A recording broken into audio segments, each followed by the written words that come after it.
I am Dr. Sharda Jain, the Project Director of Lifecare IVF. I am also the Secretary General of Delhi Gynecologist Forum.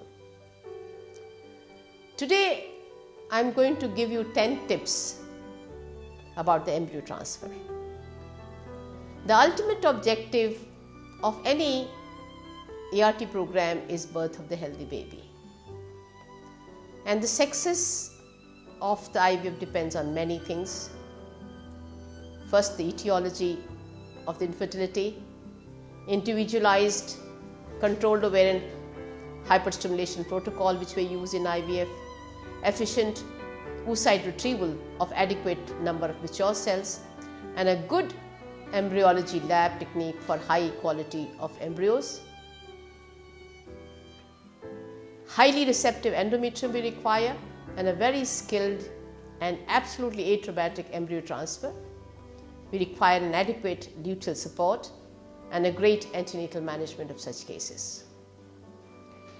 Most parameters are operator independent, but embryo transfer technique is skill based technique. We all know that 80% of our IVF patients reach the stage of embryo transfer. The factors affecting a pregnancy rate are the uterine receptivity, the embryo quality, the embryo transfer techniques. We also know that 30% of the failure in ART is due to poor embryo transfer technique. It has been proven that the pregnancy rate differs significantly among different individuals performing embryo transfer within the same IVF program. This has been shown by many studies. There had been studies which showed by Hahn and Stokes that significant difference in pregnancy rate after ET performed by different clinicians were noted. Then ET technique in literature also shows that whenever there is an absolutely excellent transfers with absolutely atraumatic transfer, the pregnancy rate was much higher than the bad transfers. But there is another third group which shows that there is no difference in pregnancy rate in embryo transfers, whosoever uses it, but majority believe that it is skill dependent. Now, as we said that today I am going to tell you about the video presentation also, but the lecture which is there is right here in front of you. Now, what are the 10 essential tips? The first tip is that the mock ET should be done in the previous cycle. Check for the full bladder. We also check by the ultrasound the OHSS, and then ultrasound to see that there is no fluid in the cavity. The ideal fullness of the bladder is when it is just above the fundus of the uterus. Select embryos, put in the transfer plate, then cervical lavage with media depending upon the day of transfer is done. Then we place the outer catheter, Labotec, we use Labotec long 1 under ultrasound guidance, and then we load the inner catheter with the minimum media and the air interface, and then we place the tip of the outer catheter beyond the internal os, and then pass this inner tube and eject embryos, rotate at 360 degree, and withdraw the catheter. Then we check for any retained embryos in the microscope.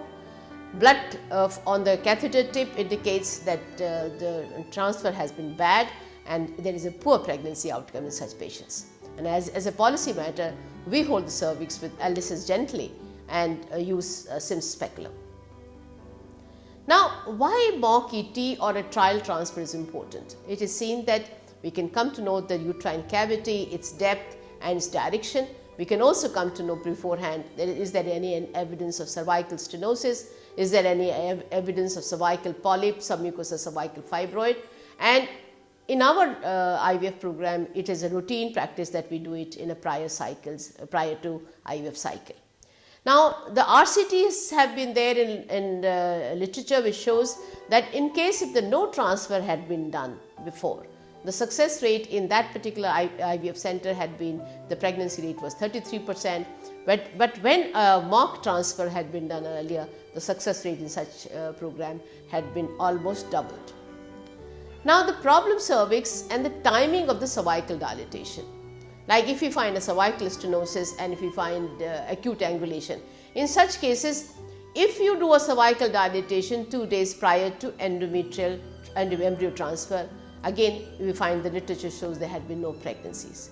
If the cervical dilatation is done during OPU and after that there has been subsequently there had been easy transfer, again you find that the pregnancy rate is very, very low.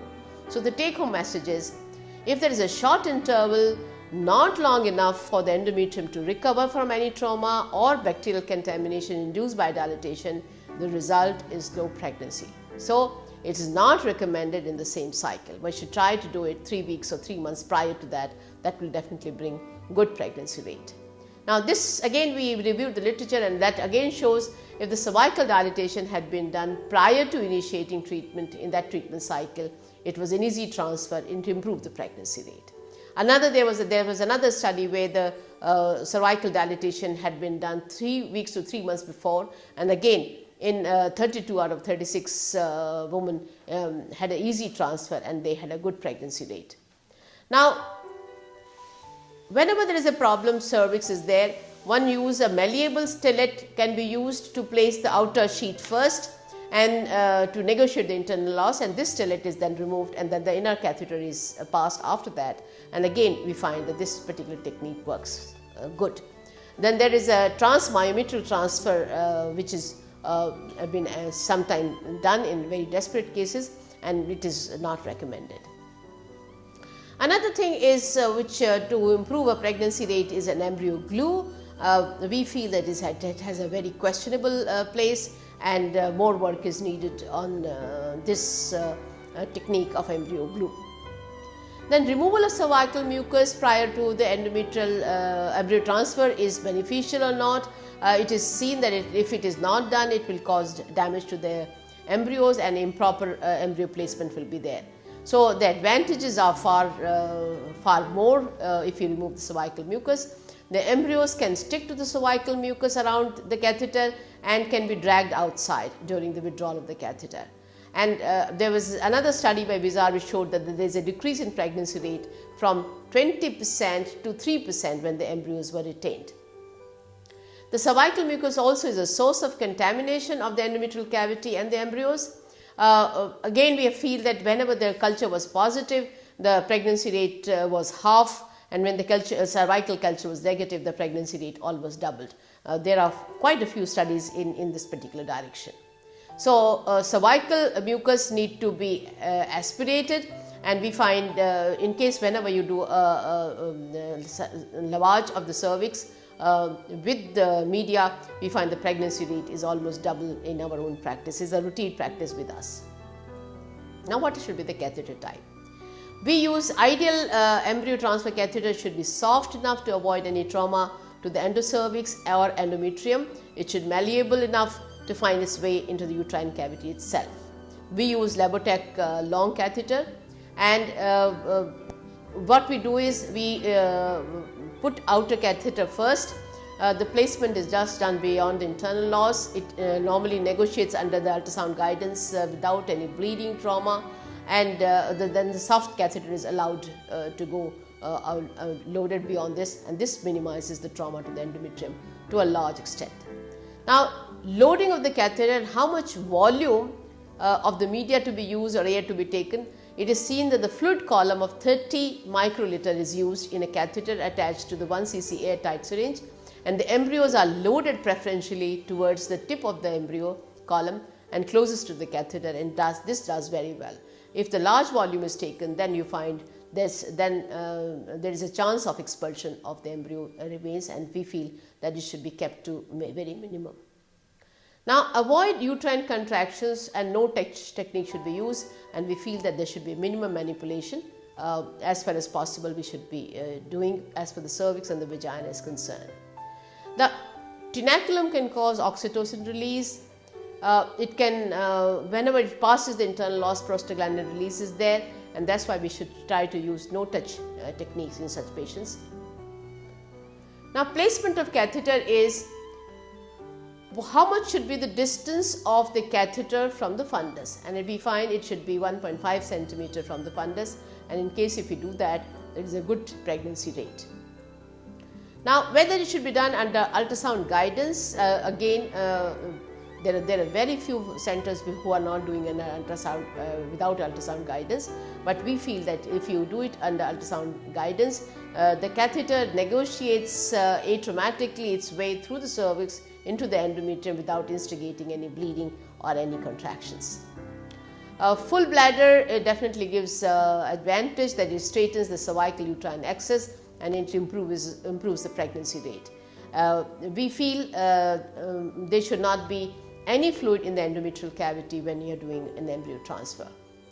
Then, to sum up, we find that the ultrasound guided embryo transfer is much better, gives much better pregnancy rate, and while there are still people who believe that it does not make much of difference.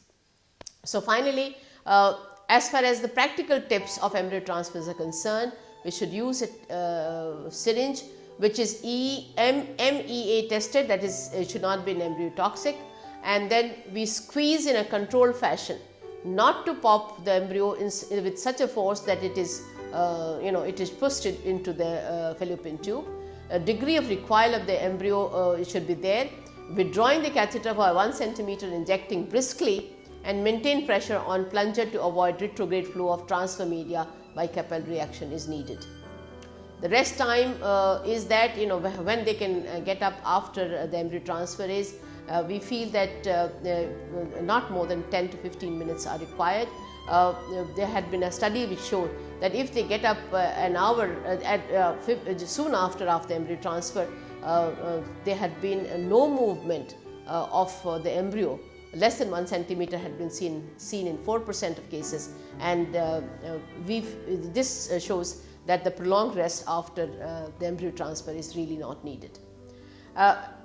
There had been a study of more than 1,000 cycles showing that the bed rest, prolonged bed rest after the embryo transfer is really not needed. As far as our center is concerned, our practice is that the patient lies down for 15 minutes after the embryo transfer. So in conclusion, summarizing the 10 tips for success of embryo transfer is that the mock ET or the trial transfer is must in the previous cycle. Secondly, the cervical lavage with media should be there depending upon the day of the ovum of the embryo transfer. A soft catheter should be used, so there should be absolutely no trauma and there should not be any bleeding. You should avoid using speculum. Outer catheter is placed just beyond the internal os, and then meticulous loading is done using less media, and the placement of catheter tip under the ultrasound guidance is a very good technique. Transfer speed, rotate the catheter to 360 degree before we take it out is a very good practice, and check for retained embryo after the catheter has been withdrawn. It's to see that there is no retained embryo, and lastly, treat problem cervix in the previous cycles and not in the same cycles. And these 10 tips and meticulous loading of the catheter is all that important. Goes without saying, easy embryo transfer is the success, and the person who is doing it should be 100% there while doing this particular technique. It will bring good results for you. Thank you very much.